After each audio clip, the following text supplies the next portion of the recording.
I get to introduce myself. It's on this wall over here. This lucky day, everything here has gone perfectly fine. We had a silent rifle salute. We couldn't find the bugler, and we lost a singer. Other than that, it was a perfect battle. And now I get to introduce myself as commander. Oh boy, that's enough said right there. Well, you can all take your seats now.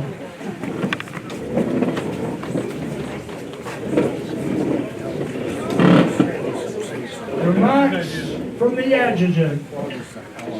Hey, wake up. What? Get over here. You're supposed to say something. According to this. This would make a good comedy hour. I want my old commander back. Get it out. Anyways, welcome everybody to another Post 144 Veterans Honoring Veterans event where we honor all of Scituate's veterans. We have over 100 people here today, which is great. And I was gonna give a speech. It would have been a beautiful speech. It would have been a big speech. Would have been a big, beautiful speech. But I got a cold. So I didn't write a speech. But I am Irish. I have kissed the Blarney Stone twice now. And you know what they say about kissing the Blarney Stone? That if you kiss it, you get the gift of gab. So I've got twice over the gift of gab. So prepare for a long day. Again, thank you all for coming. I have to thank a couple of people. I'd like to thank Aiden Holland, the trumpet player. Good job, Aiden. I'd like to, of course, thank the Voyage. We have Tom is in the kitchen preparing the meal. He's the head cook down there. And we've got one of the most beautiful bartenders from the Voyage right over there. She's a beauty. So you can visit with her and get yourself a cold one or a hot one or a white one or a green one or whatever. I also would like to take this time to thank a couple of members of our post for the help they've given over the last year to the post on the bottles and cans and Flag Up Scituate and the oratory contest, Boys and Girls State, and all the parades we march in, etc. So I'd like to mention a few names to thank. Kevin Walsh over here, he's there all the time for everything. So we want to thank Kevin. We want to thank Dennis, of course, because Thank me for sympathy. yeah, You these guys. because if I don't thank him, he's going to give me hell. I'd like to thank Fred Dorr. I don't know, Fred, you here? I see you, Fred, way back there in the Netherlands. Fred is a prominent part of our bottles and cans. Larry Ward helped out this year with the bottles and cans. And Jim Olson helped out with the bottles and cans.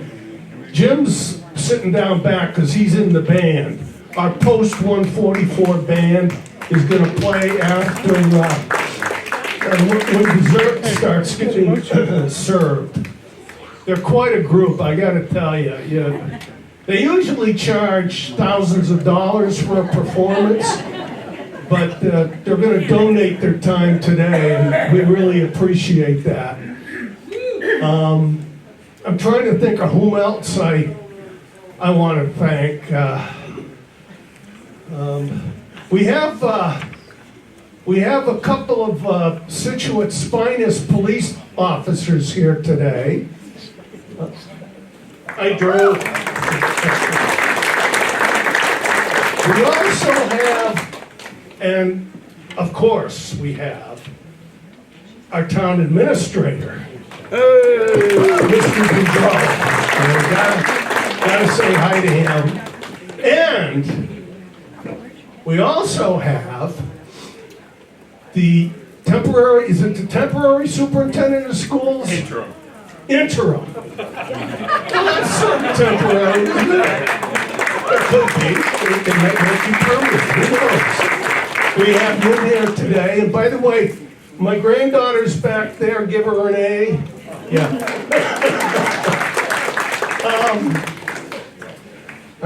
We want to thank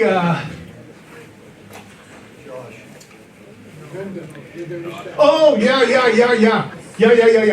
Linda Hayes Kelly, we want to thank her for her help. We want to thank Susan Kelly for her help and the help of the other members of the board.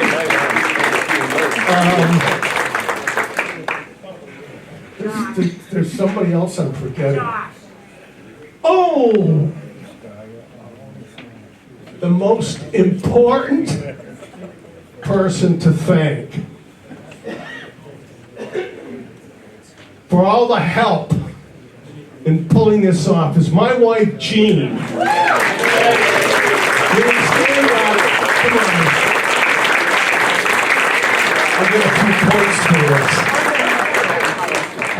Yeah, Jean has been a big help pulling this off every year. She's behind the scenes. She's the one that takes all the calls and for reservations and keeps the list and checks it twice and all that sort of stuff. So, anyways, again, for the meal, thank the Voyage. Please visit them down there in Hummerock. Hummerock is a part of Scituate. I know Marshfield keeps trying to claim it, but it's really part of Scituate. So visit the Voyage. It's one of 16 restaurants that Scituate has to offer, and you really enjoy it. If you want a taste of Ireland, trust me, I've been to most of the Irish pubs in Ireland, and that was in one night. But you're gonna love it. Really, it'll be a wonderful thing. So anyways, I'm getting hungry, so I'm gonna stop talking now. Oh, good, there you go. Oh, yeah. Oh, well, next on the list, Freya, you're not getting out of this. Next on the list is one of the Scituate Select Board members, Freya Schlegel. Did I pronounce that right? Oh, good. I have a little bit of German. Anyways, it's now, we're going to turn it over to Freya to speak to everyone, and enjoy the afternoon, please. Thank you very much. Thank you.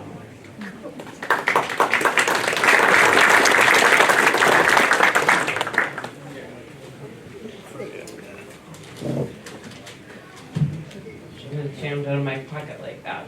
All right. I am truly honored to be with you all here today on this Veterans Day. Today is a day to recognize and thank all the brave men and women who served our nation's military. We're here to honor your courage, your dedication, and your sacrifices you've made so the rest of us can live in freedom. Ronald Reagan once said, "Freedom is never more than a generation away from extinction." We didn't pass it to our children in the bloodstream. It has to be fought for, protected, and handed on to them to do the same. Those words remind us that freedom isn't guaranteed. It's something we have because of the people who are willing to stand up and defend it. To all of you who have answered the call, who have put your lives on hold, faced danger, and given so much for our country, I want to say thank you from the bottom of my heart. Because of you, we can live our lives the way we choose. Because of you, our children and our grandchildren can grow up in a free nation. We can never truly repay your debt, but we can honor it by remembering your service and living with the gratitude you've earned. Thank you for all you have done and continue to do for our country.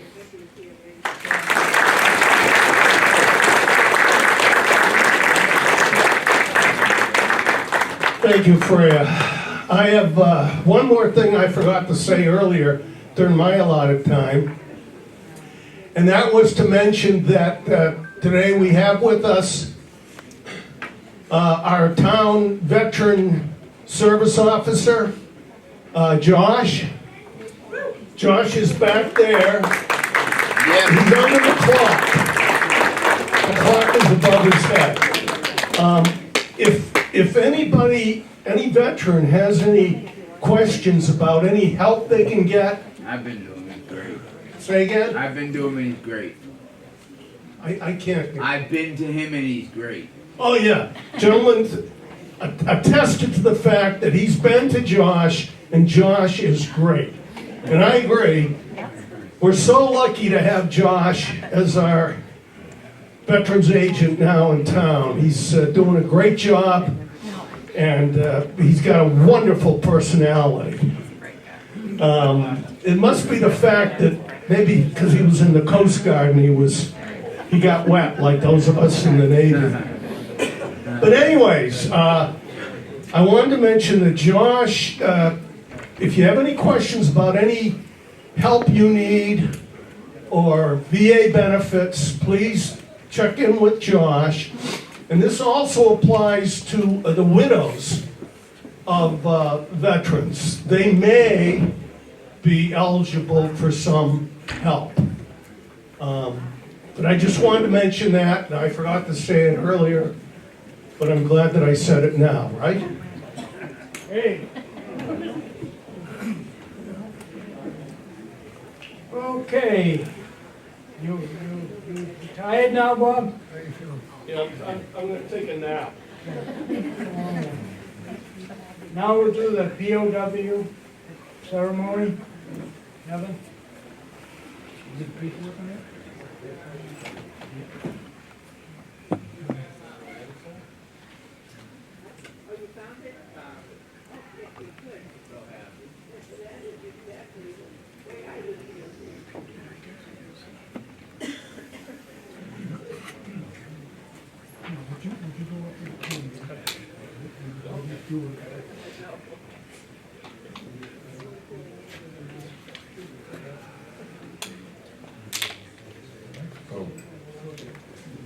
All right, we've got Kevin over there, gonna point things out. Yeah. You ready, Kevin? Yeah. This is a ceremony for the missing man who couldn't be here today. The single red rose on the vase is a reminder of the lives of each of the missing and their loved ones who keep the faith, still waiting for answers. The red ribbon tied around the vase shows our continued determination to account for the missing.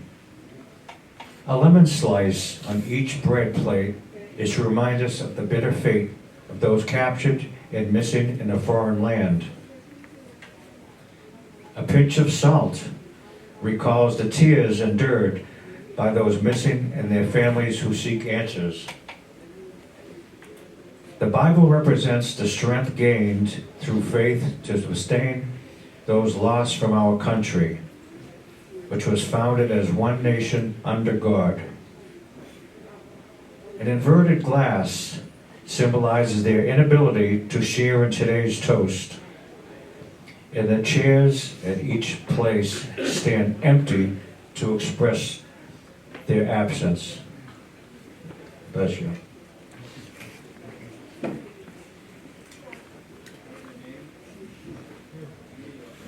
Now we'll do Flanders, you done Flanders Field, now you're gonna do the, yeah, you're gonna do Flanders Field. This is a short poem by Lieutenant Colonel John McCrae. He was a doctor who worked outside the emergency rooms, and this is on the battlefield. And he stepped outside from the battlefield just to catch his breath, and he sat down, he wrote this poem about what he was witnessing inside the emergency room and surgical procedure. In Flanders Field, where poppies blow, between the crosses, row on row, they mark our place, and in the sky, the larks, still bravely singing, fly. Scarce heard amid the guns below, we are the dead, short days ago. We lived, we felt dawn, we saw sunset glow. We were loved and loved. And now we lie in Flanders Field. Take up our quarrel with the foe. To you from failing hands we throw the torch. Be yours to hold it high. If you break the faith with us who die, we shall not sleep, though poppies grow in Flanders Field. Thank you.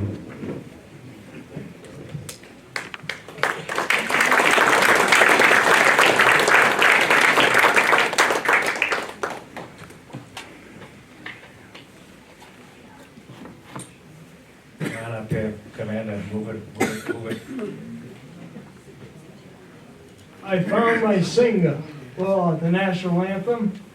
She wants to sing it again, so that's perfectly fine with me. I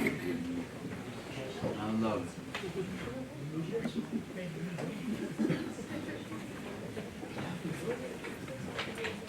That's all right. Everything's gone wrong today anyway.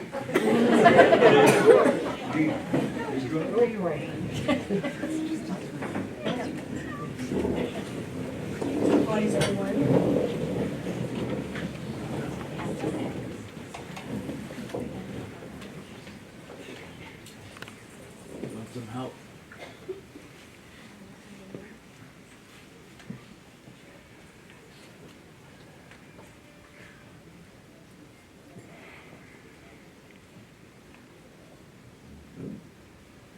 Oh, say, can you see by the dawn's early light what so proudly we hailed at the twilight's last gleaming, whose broad stripes and bright stars through the perilous fight o'er the ramparts we watched were so gallantly streaming, and the rockets' red glare, the bombs bursting in air, gave proof through the night that our flag was still there. Oh, say does that star-spangled banner yet wave o'er the land of the free and the home of the brave?